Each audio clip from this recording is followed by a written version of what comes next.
So good evening students. Today we will see the current affairs analysis dated from 3rd to 5th August 2024. The first article related to the Atal Mission for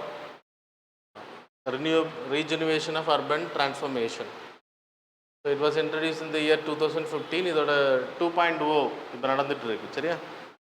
அதுக்கோட report கொடுத்துருக்காங்க பார்லிமெண்ட்டில். That's it came in news. So Atal mission for regeneration of urban transformation அப்படின்னா urban local bodies ULB. Smart சிட்டிஸில் வரக்கூடிய places வந்து சென்னை, மதுரை, கோயம்புத்தூர், திருச்சிராப்பள்ளி, இதெல்லாமே smart சிட்டிஸில் வரும். அதுக்கு அடுத்த டயர் 2ல் இருக்கக்கூடியது திருநெல்வேலி, இந்த மாதிரியான சிட்டிஸ். ஸோ அந்த சிட்டிஸ் எல்லாமே will be consider under this category. Even நாகர்கோயிலும் வரும். சரியா? ஸோ இந்த அர்பன் ஏரியாஸ் திருநெல்வேலி, விருதுநகர் வருமானது தெரில. ஸோ 1 lakh பாப்புலேஷனுக்கு மேலே இருந்தால் urban area, that is corporation இருந்தால் கண்டிப்பாக வரும். ஸோ அட்டல் மிஷன் மூலமாக 2015 it was launch first phase. இது என்ன அப்படின்னா 500 சிட்டிஸ் ஆல் ஓவர் இந்தியா முதல்ல லான்ச் பண்ணது. சிட்டிஸில் வந்து பீப்புளுக்கு வந்து urban amenities, that is clean drinking water, அது வீட்டுக்கே கொடுக்கணும், டேப் கனெக்ஷன்ஸ், அப்புறம் சீவேஜ் கனெக்ஷன்ஸ், வீடுகளில் இருந்து டைரெக்டாக ட்ரெயின்ஸ் கொடுக்குற மாதிரி ஓப்பனாக விடாமல் கலெக்ட் பண்ணுறது, ட்ரெயின்ஸில் கலெக்ட் பண்ணுற மாதிரியான ஃபெசிலிட்டிஸ் வந்து க்ரியேட் பண்ணுறது. அப்புறம் ஓப்பன் ஸ்பேசஸ், பார்க்கு, அப்புறம் வெஹிக்கிள்ஸ் யூஸ் பண்ணாமல் சைக்கிளிங், நடந்து போகிற மாதிரி வாக்கிங் பண்ணுற மாதிரியான ஃப்ரீ ஸ்பேசஸை வந்து அமைக்கிறது. அதன் மூலமாக அர்பனில் பொல்யூஷன்ஸை கம்மி பண்ணுறது. ஸோ இது வந்து second tier cities. First tier நீங்கள் சென்னை இந்த மாதிரி கார்பரேஷன்ஸ் எடுத்துக்கலாம். செகண்ட் டயர் சிட்டிஸ், அந்த மாதிரி சிட்டிஸில் வந்து பேசிக் கம்யூனிட்டிஸ் வந்து பீப்புளுக்கு கிடைக்கிற மாதிரியான உறுதி செய்கிறதா இந்த திட்டம். கிட்டத்தட்ட இது வந்து சக்ஸஸ் பண்ணிட்டாங்க ஆல்ரெடி. 500 சிட்டிஸ் 1.1 crore ஹவுஸ் ஹோல்ட்ஸுக்கு வந்து ஃப்ரீ கனெக்ஷன்ஸ் ஆஃப் வாட்டர் கொடுத்துட்டாங்க. ஸோ ஃப்ரீயில் கனெக்ஷன்ஸ் ப்ரொவைட் பண்ணிட்டாங்க. அது மாதிரி 85 lakh சீவேஜ் கனெக்ஷன்ஸ் வந்து கொடுத்துட்டாங்க. டைரெக்டாக சீவேஜ் கனெக்ஷன்ஸ் பண்ணுற மாதிரி இங்கே பாதாள சாக்கடை எல்லாம் போடுறாங்கல்ல, அது பேஸ் பண்ணி தான். அப்புறம் இதோட பெனிஃபிஷ் வந்து 4 crore பீப்புள், ஒரு வீட்டில் 4 பேர் அப்படின்ற கணக்கில் வரும். சரியா? ஸோ அப்படின்றப்போ 4 crore பீப்புள் வந்து இதில் பெனிஃபிட் அடைஞ்சிருக்காங்க. அமிர்த் 1ல் இப்போ செகண்ட் ஃபேஸ் லான்ச் பண்ணியிருக்காங்க. 4800 cities all over India. So இதை வந்து கிட்டத்தட்ட இதோட டார்கெட் வந்து 26.8 million பீப்புளுக்கு வந்து house hold water connections, same facilities தான். அப்புறம் சீவரேஜ் கனெக்ஷன்ஸ் கொடுக்கறது. அப்புறம் இதில் இம்பார்ட்டண்ட்டாக என்ன ஆட் பண்ணியிருக்காங்கன்னா management of solid waste management. இதை கலெக்ஷன் பண்ணிட்டு போகக்கூடியது எல்லாமே ரீசைக்ளிங் பண்ணுறது, அதை லைக் வேஸ்ட்டை ஃபெர்டிலைசராக மாற்றுறது, இந்த மாதிரியான விஷயங்கள் பண்ணுறது. ஒரு இடத்துல கொண்டு போய் விடாமல் அதை வந்து solid waste management, cleaning process, recycling process, இதெல்லாமே இதில் சேர்த்துருக்காங்க. இதில் வந்து பே ஜல் சுரக்ஷா சர்வேக்ஷன், இது awareness campaign and competition for the cities. இப்போ ஒவ்வொரு சிட்டிஸுக்கும் ஒரு ரேங்கிங் கொடுக்குறாங்க இந்த கேட்டகரியில். எந்த சிட்டிஸ் எல்லாம் அம்ருத்தை கரெக்டாக இம்ப்ளிமெண்ட் பண்ணுறாங்களோ அவங்களுக்கு வந்து ரேங்கிங்கில் ஹை மார்க் இருக்கும். ஸோ இந்த காம்படிஷனை க்ரியேட் பண்ணுறோம் கோஆபரேட்டிவ் ஃபெடரலிசம் கேட்டகரியில். சரியா? அப்புறம் சென்ட்ரல் கவர்மெண்ட் இதுக்கான ஃபண்டிங் வந்து 2.99 lakh crore டோட்டலாக. இல்லை சென்ட்ரல் கவர்மெண்ட்டோட கான்ட்ரிபியூஷன் 66,750, மற்றது எல்லாமே state. So it's a centrally sponsored scheme. புரியுதா? So that's about this article. The next article related to the western கட்ஸை பற்றி நம்ம ஏற்கனவே அது பார்த்துட்டோம். Eco sensitive zone. இப்போ காட்கில் கமிட்டி போன ஃப்ரைடே வந்து ஈவினிங் வந்து ஒரு நோட்டிஃபிகேஷன் அனௌன்ஸ் பண்ணியிருக்காங்க. காட்கில் கமிட்டி கொடுத்த ரிப்போர்ட்டில் இருந்து, கஸ்தூரி ரங்கன் கமிட்டி கொடுத்ததுலேருந்து 56,825 ஸ்கொயர் கிலோமீட்டர்ஸ் இந்த ஏரியாவை வந்து ஈகோ சென்சிட்டிவ் ஜோனாக அனௌன்ஸ் பண்ணியிருக்காங்க. நம்ம இது ஆல்ரெடி பார்த்துட்டோம். ஈகோ சென்சிட்டிவ் ஜோனுன்னா என்னது, நான் July 31 இந்த ஆர்டிக்கல் நடத்தியிருக்கேன் உங்களுக்கு already. So go and watch it. நான் ரிவைஸ் பண்ணுறேன், ஆனால் நான் எழுதலை. ஸோ வெஸ்டர்ன் கட்ஸை பொறுத்த வரைக்கும் டோட்டலாக எத்தனை ஸ்டேட்ஸ் கவர் ஆகுது அப்படின்னா குஜராத், மகாராஷ்டிரா, கோவா, கர்நாடகா, கேரளா, தமிழ்நாடு. மொத்த கவரிங் ஏரியா எவ்வளோ, இது ஜியாகிரஃபியில் வரும் உங்களுக்கு 1,60,000 ஸ்கொயர் கிலோமீட்டர்ஸ். அதில் ஸ்ட்ரெச்சை எடுத்துக்கிட்டிங்கன்னா length 1,600 kilometres Western Ghats. Western Ghats எதனால இம்பார்ட்டன்ட்னா எண்டமிக் ஸ்பீஷிஸ் அதிகமாக இருக்குது, யுனெஸ்கோவோட ஹெரிட்டேஜ் சைட்டாக இருக்குது. அப்புறம் பயோடைவர்சிட்டி ஹாட்ஸ்பாட் ஏரியா, 8 பயோடைவர்சிட்டி ஹாட்ஸ்பாட்டில் இந்தியாவில் இருக்கக்கூடியதில் இம்பார்ட்டன்ட் இது.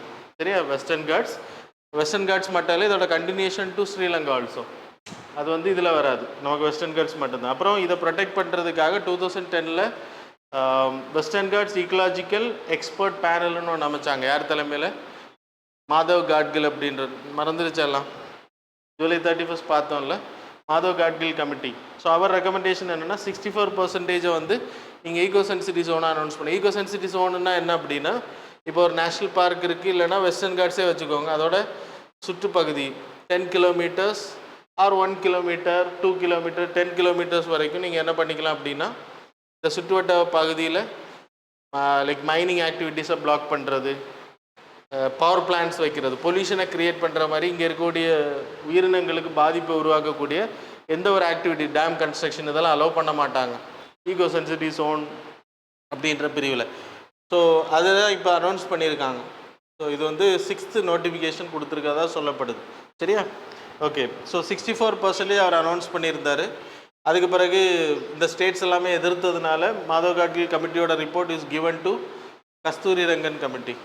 அவர் வந்து இஸ்ரோவோட சேர்மன், ஃபார்மர் சேர்மன். அவர் வந்து சேட்டலைட் இமேஜஸை வச்சு ஹியூமன் செட்டில்மெண்ட் எங்கெல்லாம் இருக்காங்க, ஹியூமன்ஸ் இல்லாத ஏரியா அப்படி பிரித்து, அதுக்கு வந்து ரெட் ஏரியா, ஆரஞ்சு ஏரியா, அப்படி க்ரீன் ஏரியா அப்படின்னு பிரித்தார். ரெட் ஏரியாவில் மைனிங் ஆக்டிவிட்டீஸ் எதுவுமே பண்ணக்கூடாது. ஆரஞ்சு ஏரியா அப்படின்னா பெர்மிஷனோட பண்ணலாம்.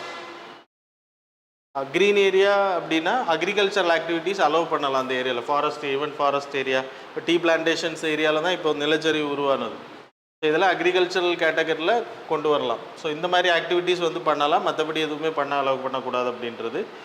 ஸோ 2017 இதை அப்ரூவ் பண்ணாங்க. அதுக்கப்புறம் அதை இம்ப்ளிமெண்ட் பண்ணலை. இப்போது திருப்பியும் நோட்டிஃபிகேஷன் அனௌன்ஸ் பண்ணியிருக்காங்க. 6வது டிராஃப்ட் அப்படின்னு சொல்லப்படுது. ஸோ இதையாச்சும் இந்த ஸ்டேட்ஸ் இம்ப்ளிமெண்ட் பண்ணால் இனிமேல் பாதுகாக்கப்படும். ஸோ இதில் உங்களுக்கு இம்பார்ட்டன்ட், நான் இப்போ சொன்ன பாயிண்ட்ஸ் எல்லாமே important.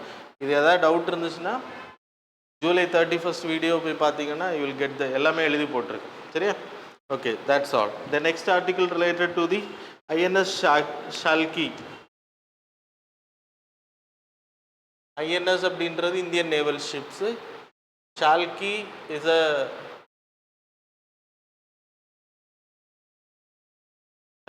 a submarine. It's a nuclear submarine கிடையாது, டீசல் சப்மரைன். ஸோ சப்மரைன்ஸ்னால் தெரியல, நீர்மூழ்கி கப்பல்கள். ஸோ இதில் நம்மக்கிட்ட இருக்கக்கூடிய வெர்ஷன்ஸ் INS முதல்ல நம்ம வாங்கின ரஷ்யா கிட்ட இருந்து சிந்துராக்ஷ், அது இப்போ டிஸ்மேண்டில் ஆக்சிடெண்ட் ஆயிடுச்சு. அதுக்கப்புறம் சிந்துகோஷ், ஸோ இதுவும் ஃபெயிலியர் ஆச்சு. அதுக்கப்புறம் இருக்கக்கூடியதான் இதோட வேரியன்ட்ஸ். ஸோ இந்தியாவில் ஃபஸ்ட்டாக நம்ம க்ரியேட் பண்ணது INS ஷிஷுமார் கிளாஸ். நம்ம கிரியேட் பண்ணது இதெல்லாமே INS ஷிஷ்மர் கிளாஸ். இதில் உள்ள வேரியண்ட் தான் இதெல்லாமே, ஷால்கி எல்லாமே. அதுக்கு பிறகு we made an agreement with France to create scorpion class. Project P75ன்னு பேர். இந்தியாவில் உற்பத்தி பண்ணுறோம், மேக் இன் இந்தியா இனிஷியேஷன் மூலமாக இந்தியாவில் வந்து உற்பத்தி பண்ணுறோம் சப்மரைன்ஸ். ஃப்ரான்ஸோட டெக்னாலஜி மூலம். இது ஜெர்மன் சப்போர்ட்டோடு நம்ம பண்ணோம். ஃப்ரான்ஸோட சப்போர்ட் கூட பண்ணுறது P75, ப்ராஜெக்ட் 75. இன்றைக்கி இதுக்கான ஒர்க் நடந்துகிட்ருக்கு. அதில் INS Kalvari, Khanderi, INS Khanderi, INS கராஞ்ச், INS வகீர், வக்ஷீர், இதெல்லாமே வேலா, இதெல்லாமே வந்து 6 ஸ்கார்பியன் கிளாஸ் பண்ணியிருக்கு. இதில் என்ன தெரிஞ்சு 5 ரிலீஸ் பண்ணிட்டாங்க. இங்கே ஒன்று ஒர்க்கு நடந்துகிட்ருக்கு. சரியா? அது மாதிரி வி ஹேவிங் சப்மரைனில் நியூக்ளியர் சப்மரைன்ஸ் இருக்குது. இது டீசலில் இருந்து கரண்ட் ஜென்ரேட் பண்ணி, டீசல் இன்ஜின்ஸ் மூலமாக கரண்ட் ஜென்ரேட் பண்ணி சப்மரைன்ஸை இயக்கக்கூடியது. நியூக்ளியர் சப்மரைன்ன்றது நம்ம எப்படி கூடங்குளத்தில் நியூக்ளியரை வச்சு கரண்ட் எடுக்கிறோமோ அதே மாதிரி கரண்ட்டை ப்ரொடியூஸ் பண்ணி சப்மரைன்ஸை இயக்கக்கூடியது. ஸோ நியூக்ளியர் சப்மரைனை பொறுத்தவரை ரொம்ப நாள் கீழே இருக்கலாம். டீசல் அப்படின்னா அங்கே பொல்யூஷன்ஸ் கிரியேட் ஆகும், carbon di oxide, carbon monoxide level அதிகமாக வெளியில் வரும். நம்ம டீசல் இன்ஜின்ஸ் எல்லாம் ஆன் பண்ணும்போது வரும்ல போக, அதனால் அவங்க அடிக்கடி மேலே வரணும். இது டெக்னாலஜி பாயிண்ட் ஆஃப் வியூவில் நீங்கள் படிக்கணும். இது like apart from this will study those in class. அது எப்படி க்ரியேட் பண்ணுறாங்கன்றது நான் இப்போ சொல்லலை, டைம் ஆயிரும். இப்போ ஐஎன்எஸ் ஷால்கி வந்து எங்கே டாக் பண்ணியிருக்காங்கன்னா ஸ்ரீலங்காவோட ஹம்பன்டோட்டா போர்ட். இது எதுக்கு அப்படின்னா டு கவுண்டர் சைனா. இது உங்களுக்கு தெரியாது, புதுசாக இருக்குது உங்களுக்கு. முன்னாடி நான் சொல்லியிருக்கேன், இப்போ 2022-23 டைம் பீரியடில் சைனா என்ன பண்ணாங்க அப்படின்னா observation vessel, that is research வெசல்னு பேர், அதை வந்து ஹம்பன்டோட்டா போர்ட்டில் வந்து விட்டுருந்தாங்க இந்தியாவை வேவ் பார்க்குறதுக்காக. இப்போ நம்ம அவனை கவுண்டர் பண்ணுறதுக்காக அவன் எடுத்துகிட்டு போகிறதுக்கு பிறகு நம்ம கொண்டு போய் விட்டுருக்கோம் அப்படின்றது சொல்லப்படுது. ஸோ இட்ஸ் அ கவுண்டரிங் சைனாவோட presence in the Sri Lankan area. அது நமக்கு பேராபத்தாக இருக்கும் அப்படின்றனால இப்போ இது ஒரு ட்ரையல் தான், ஃப்ரெண்ட்ஷிப் இதில் பண்ணிடுவோம். சரியா? So that's about this article. The next article, there is a Coal India Limited, they have launch Ashish அப்படின்ற ஒரு பிளாட்ஃபார்ம் லான்ச் பண்ணியிருக்காங்க. இது என்ன அப்படின்னா இட்ஸ் அ ஸ்கீம். கோவிடில் பேரண்ட்ஸ் இழந்த குழந்தைங்க, CSR activities, corporate social responsibilities. Ashish அப்படின்றது full form Ayushman Shiksha Sahayata for the poor deprived students. அதுக்காக உருவாக்கப்பட்டது இது. Coal India Limited, Indian public sector organisation, government company இது. ஸோ இந்த இதில் என்ன அப்படின்னா எந்தெந்த குழந்தைங்க வந்து பேரண்ட்ஸ் இழந்திருக்காங்களோ அவங்களுக்கு பெர் இயர் 45,000 வந்து எஜுகேஷனுக்காக 4 வருஷம் கொடுக்குறாங்க, 4 இயர்ஸு. சரியா? பெர் இயரு கொடுக்குறாங்க. 1645 சைல்டு வந்து செலக்ட் பண்ணியிருக்காங்க இது வரைக்கும். ஸோ இதில் கொடுக்கக்கூடியது they can add it in CSR activities. CSR இண்டஸ்ட்ரியில் படிச்சிருக்கோம். So others can study later. Okay, இது நேம் மட்டும் போதும். சரியா? The next article, Yamini Krishnamurthy. இது நம்ம இந்த நேம் எங்கேயா கேள்விப்பட்டிருக்கீங்களா? ஆர்ட் அண்ட் கல்ச்சரில் வரும். Yamini Krishnamurthy famous Bharatanatyam artist. அவங்க வந்து இறந்து போயிருக்காங்க, அவங்க நோ மோர். ஸோ அதனால் article. So she received 1968 Padma Vibhushan, Padmashri awards எல்லாம் வாங்கியிருக்காங்க. பரதநாட்டியத்தோட ப்ரொபனன்ட் இவங்க. ஸோ பரதநாட்டியம் எப்படி வந்துச்சுன்றதெல்லாம் ஆர்ட் அண்ட் கல்ச்சர் கிளாஸில் நம்ம படிச்சிருக்கோம். It's a devadasi system. தமிழ்நாட்டில் தான் இது ஒரிஜினேட் ஆச்சு. தேவதாசி சிஸ்டம்னா ஊரில் இருக்கக்கூடிய கோயில்களுக்கு பெண்களை நேர்ந்துடும், அவங்க வந்து டான்ஸ் பர்ஃபார்மன்ஸ் பண்ணணும். ஸோ அதுலேருந்து ஒரிஜினேட் ஆனது தான் பரதநாட்டியம். சரியா? ஸோ இதில் என்னெல்லாம் யூஸ் பண்ணுவாங்க, என்னென்ன டான்ஸ் ஃபார்ம்ஸ், இதெல்லாமே படிச்சுக்கோங்க. ஆர்ட் அண்ட் கல்ச்சர் கிளாஸில் வரும். ஆல்ரெடி படித்தவங்க படிச்சுக்கோங்க, மற்றவங்க ஆர்ட் அண்ட் கல்ச்சர் கிளாஸில் படிச்சுக்கலாம். ஸோ அண்ட் தென் அதில் யூஸ் பண்ணக்கூடியது யாமினி கிருஷ்ணமூர்த்தி, அதிலே நம்ம படிச்சிருக்கோம் ஆர்ட் அண்ட் கல்ச்சர் கிளாஸ்லேயே, நான் உங்களுக்கு சொல்லியிருக்கேன். So that's about this part. Then exercise pitch black. இது ஆஸ்திரேலியா கூட நம்ம பைனலி பண்ணக்கூடியது. தட் இஸ் 2 இயர்ஸுக்கு ஒரு வாட்டி, இயர்லி கிடையாது, 2 இயர்ஸுக்கு ஒரு வாட்டி நம்ம இப்போ கண்டக்ட் பண்ணியிருக்கோம், முடிச்சிட்டோம் அந்த எக்ஸசைஸ் பிட்ச் பிளாக் அப்படின்றது. அப்புறம் maritime partnership exercise we conducted with Russia. இது டிஸ்பிளேயில் இருக்கக்கூடியது வந்து ரஷ்யா கூட நம்ம கண்டக்ட் பண்ணது இப்போ ரீசெண்டாக. சரியா? ஸோ நம்மளோட நேவலுக்கும் அவங்களோட நேவலுக்கும் நடத்தப்பட்ட எக்ஸசைஸ். பிட்ச் பிளாக்ன்றதும் நேவல் எக்ஸசைஸ் தான். It's a multinational naval exercise. 20 countries இதில் பங்கேற்பாங்க, நம்ம 2 கண்ட்ரிஸை தவிர. சரியா? தட் இஸ் இந்தியா ஆஸ்திரேலியாவை தவிர மற்ற 20 கண்ட்ரிஸ் இதில் மொத்தமாக பார்ட்டிசிபேட் பண்ணுவாங்க. ஸோ அதுவும் ஞாபகம் வச்சுக்கோங்க. That's all. The next, international seabed authority. அவங்க வந்து 2025 டீப் சி மைனிங்கை வந்து ரெகுலேட் பண்ணுறதுக்கான ப்ரொவிஷன்ஸ் கொண்டு வராங்களாம். டீப் சி மைனிங்னா you people need to know that is UNCLOS. நம்ம ஏற்கனவே பார்த்துருக்கோம், ஞாபகம் இருக்கா? இந்தியாவோட லேண்ட்லேருந்து water surface, the main headland. இந்தியாவில் எல்லா கண்ட்ரீஸுக்கும் they have exclusive economic zone. 200 nautical மைல்ஸுக்கு there will be exclusive economic zone. இதுக்கு மேலே இருக்கக்கூடிய இதுக்கு வந்து பேர் beyond national jurisdiction, that is international waters அப்படின்னு பேர். இதுக்குள்ளே இருக்கக்கூடிய நேஷ்னல் வாட்டர்ஸ்.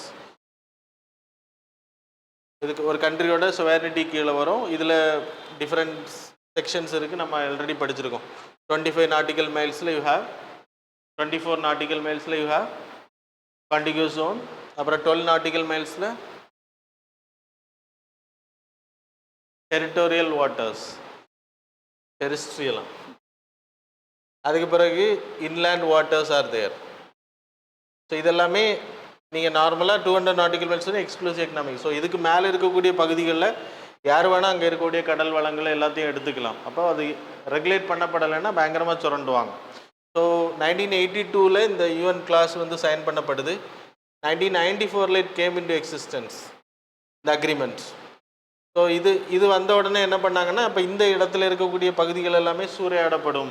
எக்ஸ்ப்ளோரேஷன் இப்போ வயநாட்டில் மேன்மேட் டிசாஸ்டர் மாதிரி, மேன்மேட் டிசாஸ்டர்னு சொல்கிறாங்க இல்லையா, நம்ம இயற்கை அதிகமாக சுரண்டனால தான் அது பேரழிவு உருவாச்சு. ஸோ அந்த மாதிரி ரொம்ப இங்கே எக்ஸ்ப்ளோரேஷன் பண்ண ஆரம்பித்தாங்க அப்படின்னா இங்கேயும் பாதிப்புகளை, கடல் வளமே இருக்காது. ஸோ அதனால் அதுக்கு ரெகுலேட் பண்ணுறதுக்காக இன்டர்நேஷ்னல் சீபெட் அத்தாரிட்டின்னு ஒன்று கிரியேட் பண்ணாங்க. இது 1994 கேம் இன்டு எக்ஸிஸ்டன்ஸ். 169 கண்ட்ரிஸ் இதில் மெம்பராக இருக்காங்க. 169 கண்ட்ரிஸ், இந்தியா உட்பட 168 ப்ளஸ் யூரோப்பியன் யூனியன், அதான் 169 அப்படின்ற கான்செப்ட். சரியா? ஸோ இவங்களோட ஒர்க் என்ன அப்படின்னா, இன்டர்நேஷ்னல் வாட்டர்ஸில் இருக்கக்கூடிய கடல் வளங்களை பாதுகாக்கக்கூடிய. ஸோ இதில் இந்தியாவுக்கு இப்போ பெர்மிஷன் கொடுத்துருக்காங்க. இந்தியன் ஓஷனில் வந்து நம்ம மைனிங் பண்ணுறதுக்கு பாலிமெட்டாலிக் நோடியூல்ஸ் நம்ம இன்னும் பண்ண ஆரம்பிக்கலை, அதுக்கான ப்ராசஸ் நம்ம பண்ணிகிட்ருக்கோம். பாலிமெட்டாலிக் நோடியூல்ஸ்னு பேர். அப்படின்னா அங்கே இருக்கக்கூடிய மண்கள், அங்கே இருக்கக்கூடிய மெட்டல்ஸை எடுக்கும்போது you will get, it is called as polymetallic node. Iron, magnesium, cobalt, copper எல்லாமே சேர்ந்துருக்கும். சரியா? பூமியை எக்ஸ்ட்ராக்ட் பண்ணுறதை விட, எக்ஸ்ப்ளோரேஷன் பண்ணுறத விட இது ரொம்ப ஈஸி அப்படின்னு சொல்லப்படுது. எடுக்கிறது இல்லை, அதில் கிடைக்கக்கூடிய மெட்டல்ஸ் வந்து ரொம்ப எக்ஸ்ட்ராக்ட் பண்ணுறது, எடுக்கிறது ரொம்ப, அதை எக்ஸ்ட்ராக்ட் பண்ணி எடுக்கிறது ரொம்ப ஈஸி. எக்ஸ்ப்ளோரேஷன் பண்ணுறது கஷ்டம், கடல்லேருந்து எடுக்கிறது லேண்டை விட. ஆனால் லேண்டில் கிடைக்கிறத விட அதிகமாக இங்கே இருக்குது அப்படின்னு சொல்கிறாங்க. அதனால் இட்ஸ் அ காஸ்ட்லியஸ்ட் திங். ஆனால் சைனா, யூஎஸ் போன்ற கண்ட்ரிஸ் எல்லாம் தே ஆர் டிமாண்டிங். ஆனால் இந்தியாவுக்கு மட்டும் இந்தியன் ஓஷனில் பெர்மிஷன் கொடுத்துருங்க, நம்ம இன்னும் ஆரம்பிக்கலை, ஏன்னா நமக்கு இன்னும் பண்ண தெரியாது. அதனால் இப்போ தான் அதுக்கான ஒர்க்கை நம்ம பண்ணிகிட்ருக்கோம். நமக்கு பெர்மிஷன் கிடச்சிருச்சு. மற்ற கண்ட்ரிஸ் எல்லாம் 2025க்குள்ளாடி எங்களுக்கு டிராஃப்ட் பண்ணி கொடுங்க, அதுபடி நாங்கள் எடுக்கணும் அப்படின்ற கேட்குறாங்க. அதனால் 2025க்குள்ளாடி they are going to issue guidelines. எந்தெந்த இப்போ இதே மாதிரி ஒரு ரெகுலேஷன் கொண்டு வருவாங்க, இவ்வளோ ஆழத்துக்கு எடுக்கலாம் அப்படின்லாம் ரெகுலேஷன் பண்ணலாம். லேண்டில் எப்படி பர்மிஷன் கொடுக்குறோம் அதே மாதிரி ஸ்பேஸுக்கு இருக்குது, அவுட்டர் ஸ்பேஸ் இந்த மாதிரி. Okay, that's about this article. The next article, adopt heritage. 2017 it was launch adopt heritage scheme. Adopt heritage அப்படின்னா கார்ப்பரேட் கம்பெனிஸ், இப்போது ரெட் ஃபோர்ட் இருக்குது, ஆக்ரா தாஜ்மஹால் இருக்குது, இந்த மாதிரி மானுமெண்ட்ஸ் எல்லாமே இன்றைக்கி பராமரிக்கப்படாமல் அழியலாம் ஃப்யூச்சரில். ஸோ அதுக்கு வந்து ஃபண்டிங் பண்ணுறது கவர்மெண்ட்டே பண்ணிகிட்டு இருந்தா அப்படின்னா கவர்மெண்ட்டு காஸ்ட் கிளியர் ஆகும். அதனால் கம்பெனிஸ் கிட்ட கொடுக்குறது. இப்போ யாராச்சும் அடாப்ட் பண்ணிக்கணும், இண்டிவிஜுவல்ஸ், கார்ப்பரேட் கம்பெனிஸ், ட்ரஸ்ட், இவங்க எல்லாம் அவங்கள்ட்ட பணம் இருக்குது அப்படின்னா they can invest.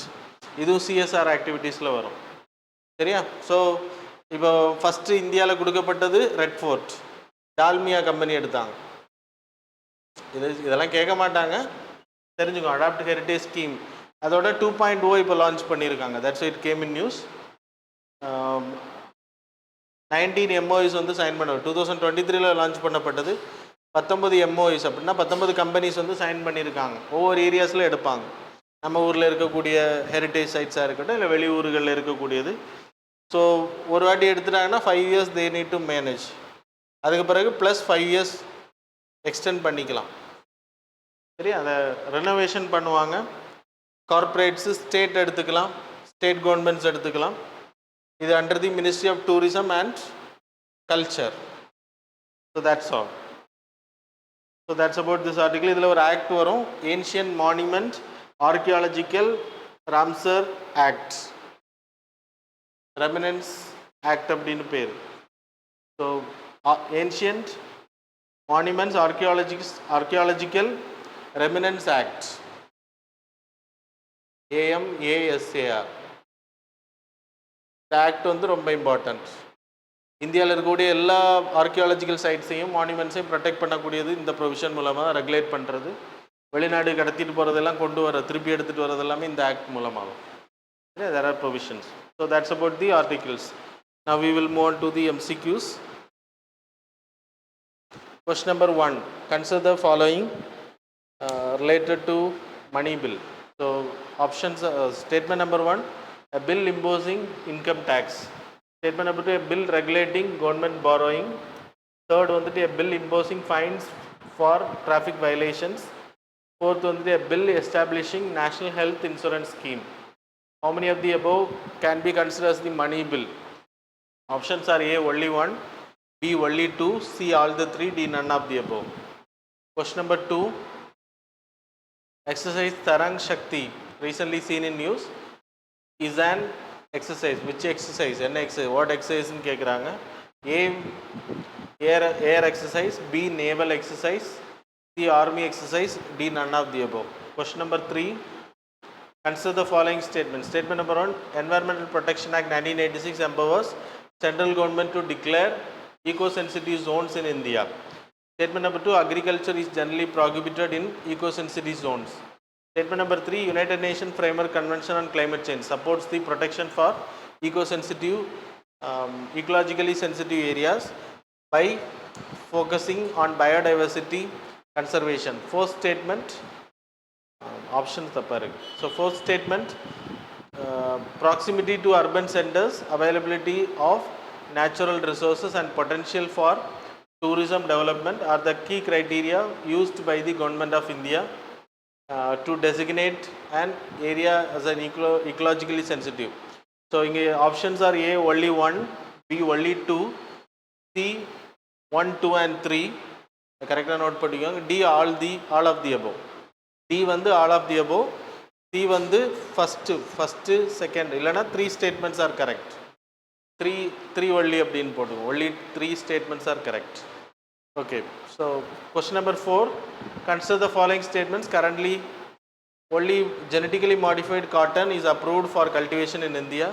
Statement number 2, wheat is a common crop that is genetically modified for cultivation globally. Statement number 3, GM crops are modified to introduce traits like pest resistance, higher yields, improved nutritional value and resistance to environmental challenges. How many of these statements given above are correct? Options are A, only one statement, A, one only, B, two only, C, both, D, neither. Question number 5, consider the following statements regarding Niti Aayog. So statement number 1, Niti Aayog aims to foster competitive federalism by creating indices and rankings the states. Statement number 2, Niti Aayog possesses financial authority or enforcement powers for fiscal transfer to states. Which of the above statements is are correct? Options are A, one only, B, two only, C, both, D, neither. So that's all. Now we will see the answers for the previous. Question number 1 answer is A. Question number 2 answer is A. Question number 2 answer is all the. Question number 3 answer is C. Question number 4 answer is B. Question number 5 answer is C. So that's all about the current affairs and MCQ. Thanks a lot for joining with us.